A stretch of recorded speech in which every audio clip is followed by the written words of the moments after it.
আসসালামু আলাইকুম বন্ধুরা, আশা করি সবাই ভালো ও সুস্থ আছেন। বর্তমানে মধ্যপ্রাচ্যের উত্তেজনা এমন এক পর্যায়ে পৌঁছেছে যেখানে যুদ্ধক্ষেত্রের চেয়ে আলোচনার টেবিলই বেশি বিপদে পড়েছে বলে মনে করছেন অনেক পর্যবেক্ষক। কারণ সংঘাত থামানোর জন্য যেসব কূটনৈতিক উদ্যোগ নেওয়া হচ্ছে সেগুলো বারবার ব্যর্থ হয়ে আবারও সামরিক উত্তেজনার মধ্যেই ফিরে যাচ্ছে। সাম্প্রতিক কয়েকদিনে পরিস্থিতি আরও জটিল হয়েছে। বিভিন্ন সূত্রে দাবি করা হচ্ছে একদিকে যুক্তরাষ্ট্র সমর্থিত সামরিক স্থাপনাগুলোকে লক্ষ্য করে একাধিক হামলা হয়েছে, অন্যদিকে ইরানের ভেতরেও গুরুত্বপূর্ণ অবকাঠামো ও সামরিক অবস্থানকে কেন্দ্র করে পাল্টা আঘাত হানা হয়েছে।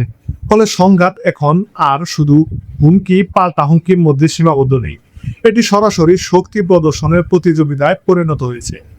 বিশ্লেষকদের মতে বর্তমান পরিস্থিতিতে সবচেয়ে বড় সমস্যা হচ্ছে বিশ্বাসের সংকট। যখন একটি পক্ষ আলোচনার কথা বলছে তখন আরেকটি পক্ষ একই সময়ে নতুন সামরিক পদক্ষেপ নিচ্ছে। ফলে কূটনৈতিক সমাধানের যে সামান্য সম্ভাবনাও ছিল সেটিও ধীরে ধীরে ক্ষীণ হয়ে যাচ্ছে। সাম্প্রতিক ঘটনাগুলোর মধ্যে বিশেষভাবে আলোচিত হয়েছে জর্ডান ও বাহরাইন অঞ্চলে অবস্থিত কয়েকটি সামরিক স্থাপনাকে ঘিরে তৈরি হওয়া উত্তেজনা। বিভিন্ন প্রতিবেদনে বলা হচ্ছে এসব এলাকায় অবস্থিত ঘাঁটি, রাডার ব্যবস্থা এবং আকাশ প্রতিরক্ষা অবকাঠামোকে লক্ষ্য করে হামলার চেষ্টা করা হয়েছে। অনেক সামরিক বিশেষজ্ঞ মনে করেন আধুনিক যুদ্ধে শুধু যুদ্ধ বিমান বা ক্ষেপণাস্ত্রই গুরুত্বপূর্ণ নয়, রাডার এবং নজরদারি ব্যবস্থা ধ্বংস করতে পারলে পুরো প্রতিরক্ষা কাঠামো দুর্বল হয়ে পড়ে। তাই সাম্প্রতিক হামলাগুলোতে রাডার অবকাঠামোকে কেন্দ্র করে যে আলোচনা দেখা যাচ্ছে তা মোটেও অবাক করার মতো নয়। এদিকে বাহরাইনে অবস্থিত গুরুত্বপূর্ণ নৌঘাঁটিগুলোকেও ঘিরে নতুন উদ্বেগ তৈরি হয়েছে, কারণ মধ্যপ্রাচ্য যুক্তরাষ্ট্রের নৌ উপস্থিতির অন্যতম কেন্দ্র হিসেবে ঘাঁটির কৌশলগত গুরুত্ব অনেক বেশি। ফলে সেখানে যে কোনো ধরনের উত্তেজনা পুরো অঞ্চলের নিরাপত্তা পরিস্থিতিকে প্রভাবিত করতে পারে। অন্যদিকে ইরানের পক্ষ থেকে দাবি করা হচ্ছে তারা বিভিন্ন আকাশ ও সমুদ্রভিত্তিক হুমকির মোকাবেলায় প্রস্তুত হয়েছে।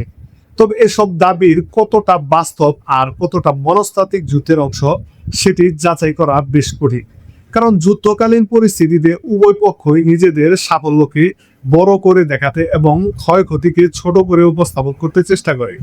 ফলে সাধারণ মানুষের জন্য সবচেয়ে বড় চ্যালেঞ্জ হয়ে দাঁড়ায় কোন তথ্যটি সত্য এবং কোনটি কৌশলগত প্রচারণা। এর মধ্যেই সামাজিক যোগাযোগ মাধ্যমে ছড়িয়ে পড়েছে বিভিন্ন যুদ্ধ বিমান, ড্রোন এবং প্রতিরক্ষা ব্যবস্থাকে ঘিরে নানা দাবি। কোথাও বলা হচ্ছে উন্নত প্রযুক্তির যুদ্ধ বিমানকে প্রতিহত করা হয়েছে, আবার কোথাও দাবি করা হচ্ছে পুরনো প্রযুক্তিকে আধুনিকায়ন করে কার্যকর প্রতিরোধ গড়ে তোলা হচ্ছে।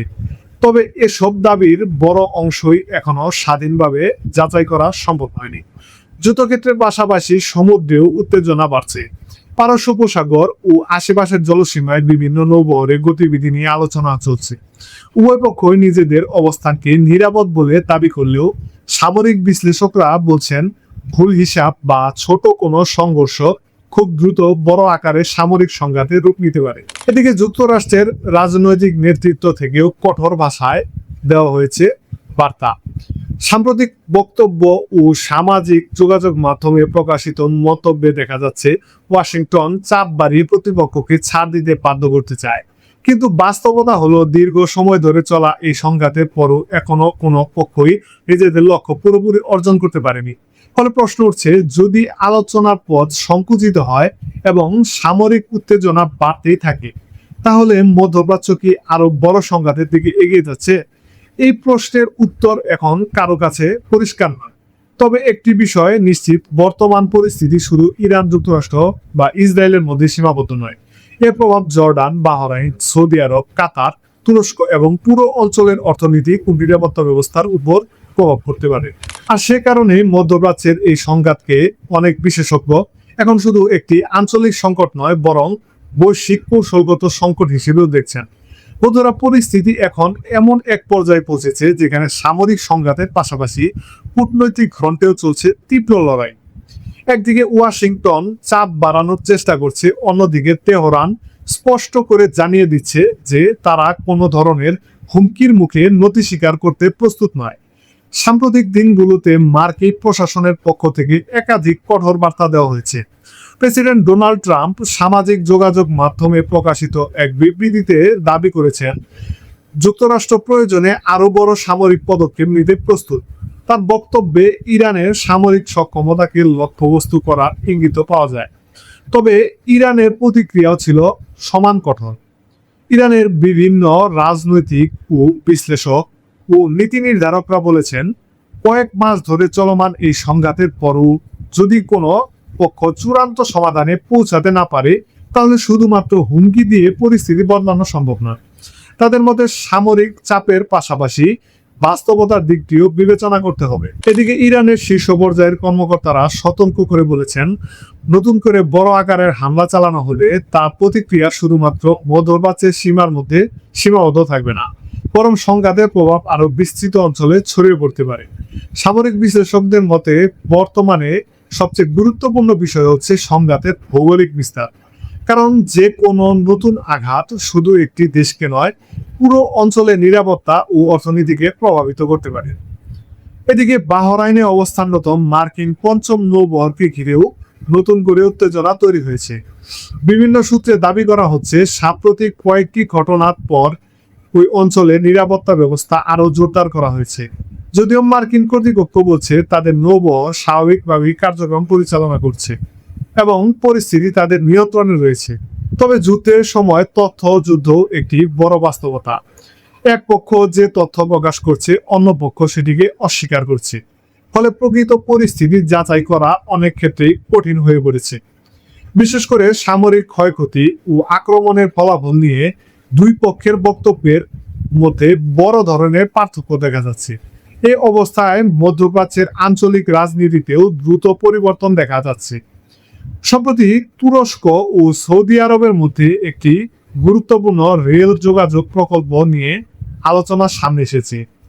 এই প্রকল্প বাস্তবায়িত হলে তা আঞ্চলিক বাণিজ্য ও পরিবহনে বড় ধরনের পরিবর্তন আনতে পারে বলে মনে করছেন বিশেষজ্ঞরা। প্রস্তাবিত এই করিডোর তুরস্ক থেকে শুরু হয়ে সিরিয়া ও জর্ডান অতিক্রম করে সৌদি আরবের সঙ্গে সংযুক্ত হতে পারে। দীর্ঘমেয়াদে এটি আরব সাগর পর্যন্ত একটি বিকল্প বাণিজ্যিক রুট তৈরি করার সুযোগ সৃষ্টি করবে।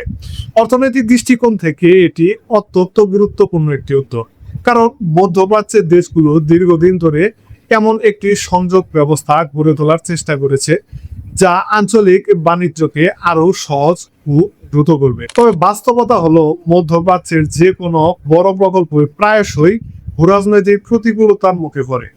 বিশ্লেষকদের একটি অংশ মনে করেন, এই ধরনের প্রকল্প বাস্তবায়নের পথে রাজনৈতিক ও নিরাপত্তাজনিত নানা চ্যালেঞ্জ তৈরি হতে পারে। বিশেষ করে যেসব এলাকা দীর্ঘদিন ধরে সংঘাত ও অস্থিরতার মধ্যে রয়েছে, সেখানে বড় অবকাঠামোগত প্রকল্প কখনোই বাস্তবায়ন করা সহজ হয়ে উঠবে না। অন্যদিকে ইউরোপীয় কূটনৈতিক মহলেও মধ্যপ্রাচ্য নিয়ে আলোচনা শুরু হয়েছে। ফ্রান্সের প্রেসিডেন্টের উদ্যোগে অনুষ্ঠিতব্য আন্তর্জাতিক বৈঠকে সৌদি আরব, কাতার, সংযুক্ত আরব আমিরাত এবং মিশরের মতো দেশগুলোর অংশগ্রহণ নিয়ে আলোচনা চলছে। পর্যবেক্ষকরা মনে করছেন, এই বৈঠকের অন্যতম উদ্দেশ্য হবে মধ্যপ্রাচ্যের চলমান উত্তেজনা নিয়ে একটি সমন্বিত অবস্থান তৈরি করা। বিশেষ করে হরমুজ প্রণালী, জ্বালানি সরবরাহ এবং আঞ্চলিক নিরাপত্তা নিয়ে ভবিষ্যৎ কৌশল নির্ধারণের বিষয়গুলো সেখানে গুরুত্ব পেতে পারে। সব মিলে পরিস্থিতি অত্যন্ত সংবেদনশীল। একদিকে চলছে সামরিক উত্তেজনা, অন্যদিকে কূটনৈতিক তৎপরতা। একই সঙ্গে অর্থনৈতিক ও জ্বালানি নিরাপত্তার প্রশ্ন সামনে চলে এসেছে। ফলে আগামী কয়েক সপ্তাহ মধ্যপ্রাচ্যের জন্য অত্যন্ত গুরুত্বপূর্ণ হতে যাচ্ছে। এখন সবচেয়ে বড় প্রশ্ন হলো, পরিস্থিতি কি আলোচনার মাধ্যমে শান্ত হবে, নাকি নতুন কোনো সামরিক পদক্ষেপ পুরো অঞ্চলকে আরো বড় সংকটের দিকে ঠেলে দেবে? বন্ধুরা, এই বিষয়ে আপনাদের মতামত কি? বর্তমান পরিস্থিতি কি কূটনৈতিক সমাধানের দিকে এগোচ্ছে, নাকি নতুন সংঘাতের দিকে ইঙ্গিত করছে? অবশ্যই কমেন্ট করে জানাবেন। আপনার যদি ভূরাজনৈতিক ও সামরিক বিষয়ে আগ্রহ থেকে থাকে, তাহলে এই চ্যানেলটি সাবস্ক্রাইব করবেন। আর ভিডিওটি যদি ফেসবুক পেজ থেকে দেখে থাকেন, তাহলে পেজটি লাইক করে দেবেন। পরবর্তী আপডেট নিয়ে খুব দ্রুতই আপনাদের মাঝে হাজির হব ইনশাল্লাহ। সে পর্যন্ত সবাই ভালো থাকুন, সুস্থ থাকুন এবং আমাদের প্রিয় মাতৃভূমি বাংলাদেশকে ভালোবাসুন। আল্লাহ হাফেজ।